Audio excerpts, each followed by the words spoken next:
Pep stared at me, making me lose my composure. I thought my enemy was that old man rubbing his bald head. I shouted in his face, "You're a coward!" I might have said something worse, but I don't remember clearly. Essentially, I told him he was losing to Jose Mourinho, who was then the coach of Inter, the team that defeated Barca in the Champions League semifinals. Go to hell! Honestly, at that moment, I was completely insane. Coward. It was so bitter, even if it was a joke between close friends, let alone being an excerpt from Ibrahimovic's autobiography, I'm Zlatan, talking about Pep Guardiola, whom Ibra hates the most in his life.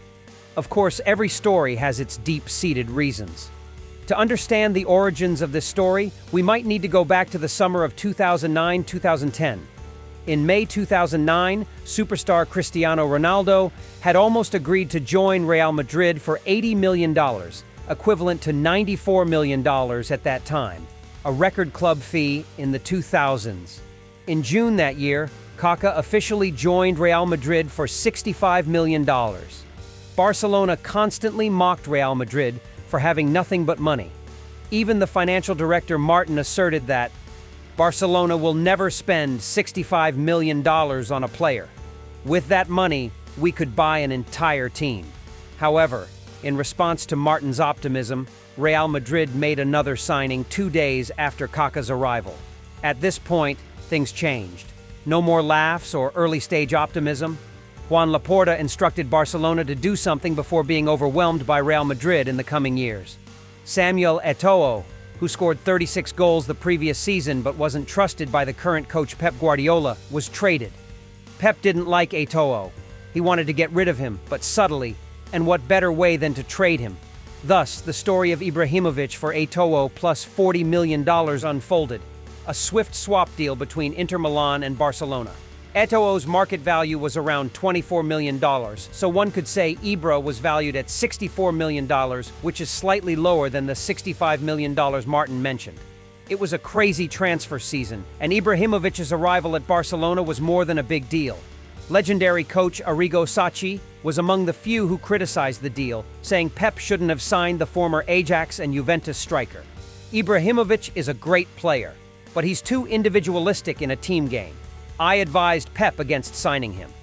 But Pep didn't listen and blindly signed Ibra. Why blindly? We must ask if Pep liked Zlatan or not.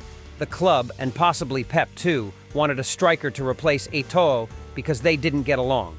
Zlatan wanted to be the main striker, dreaming of Messi, Henry, and later Pedro playing on the wings to support him.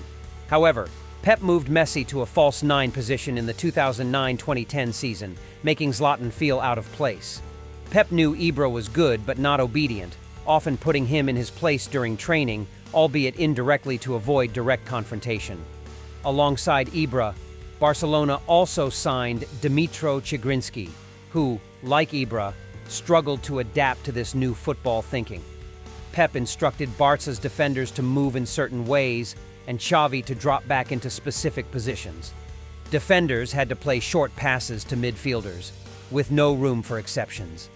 Instinctively, seeing a favorable opportunity, Chigrinsky made 2 long passes to Zlatan, one placing the Swedish striker in a one-on-one with the opposing goalkeeper. At halftime, Pep decided to substitute Chigrinsky early in the second half. Punishing Chigrinsky was minor, but putting Ibra in his place was significant. Pep wanted Ibra to understand that anyone supporting his style would face similar consequences. Despite Ibra's early season goal streak, Pep remained firm in his decisions, benching Ibra. The story of Pep moving Messi to the false nine has been analyzed. But why did Pep do it? One practice, Pep noticed Messi looking unhappy. Messi said he was uncomfortable playing on the wing, having played as a number 10 or 9 in Argentina. This was when Pep knew who to prioritize in the lineup. Messi excelled so much that even Ibrahimovic, despite his hatred for Pep, couldn't criticize the man who took his position. Yet, when implementing this change, questions arose about whether Pep could handle stars. Public pressure grew, but Messi's brilliance eased the tension, and many agreed that Pep's media silence was wise. It was Pep's gamble, sacrificing the club's record signing for a young emerging star. This decision wasn't purely logical, only justified by success. Pep avoided Ibra as a halfway solution. Those who appreciated subtlety admired it, and vice versa.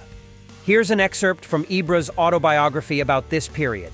When conflicts arose between me and Pep, it felt like he always avoided me whenever possible. If I entered a room, he left. If I was there, he was absent. It frustrated me immensely. I didn't demand he love me or pay me special attention. I just wanted us to have a serious conversation if there were issues, but he couldn't even look me in the eye. I shared this with Thierry Henry, who also had problems with Pep and was benched. Henry was still in good form, scoring a lot for the national team, and was very kind. "Hey Thierry, that guy won't talk to me or even look at me. What should I do?" "I don't know," Henry replied. Since then, we often joked about Pep Guardiola. "Hey Zlatan, did he look at you yet?" "I only saw his back." Seeing his back means your relationship is improving. Zlatan Ibrahimovic admitted he retaliated against Pep during their conflict at Barcelona. Ibrahimovic said he needed more space to perform his best, which Pep found insulting. When asked if he was punished, Ibra replied, "It's okay. Pep is the coach. When results are bad, he leaves, and players stay, and I respect that. But be open with me. Be straightforward, so we understand each other." After being benched for the fourth game, I made noise because it wasn't okay for me anymore. I was very frustrated. I told Pep he sacrificed me and other players for Messi. If he had told me that directly, I would have understood because I'm a professional. But he didn't do that, just kept benching me. Every time I entered the locker room, he left. He's not the worst coach I've had, but he's the most childish because men should resolve their issues directly. Now I'm benched because of a situation I didn't create, involving the management since they see me as a big investment. In the fourth game, I brought my damn Ferrari. I knew it would create a different situation, so I parked it in front of Pep's office. I said, "If you mess with me, I'll mess with you. That's my motto." I told Pep, "You want to play with fire? I'll bring you fire, but I'll burn you." Clearly, Pep could punish most players. I wanted to play football, but he was the coach, and I realized this wouldn't work out. Recently, President Bartomeu shared insights about the Pep-Ibra feud. He recalled being close to the late agent Mino Raiola, who frequently negotiated with him. Raiola once told him that Ibra would punch Pep one day. Raiola was friendly and humorous, but not always joking. Despite Ibra's mocking of Pep, the latter wasn't too angry until Ibra targeted Pep's current star pupil, Erling Haaland. Last November, Ibrahimovic caused a stir by suggesting Pep's ego would hinder Haaland's progress. "Can Pep Guardiola improve Haaland?" Ibrahimovic asked.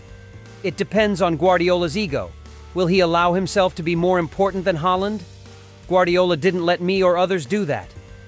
Pep promptly responded to Ibra with sarcasm. "Zlatan Ibrahimovic is right. Absolutely right.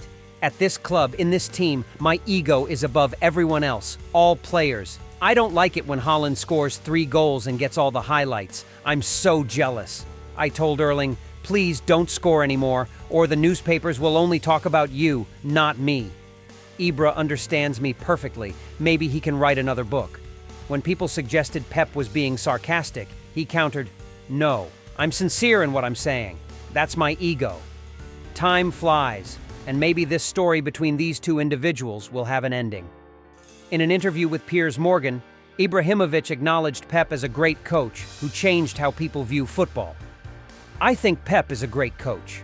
When I was there, the coaching was different from before.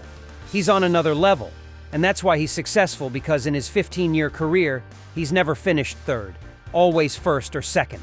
However, he admitted having a significant issue with the former Barcelona coach. "Pep is a coach. He's great. But I had a different experience with him as a person. I told him, 'Hey, if I'm arrogant, tell me. If I do something wrong, tell me. If I'm not good enough, tell me. If you don't want me, tell me. I'll leave.' But he never told me anything. So, I don't know what happened. If I was arrogant, he should have said it. I don't know why. Many think I don't like Pep because he sacrificed me for Messi. The coach is like a general. If he tells me, I understand, but he didn't. I respect him as a coach, not as a person."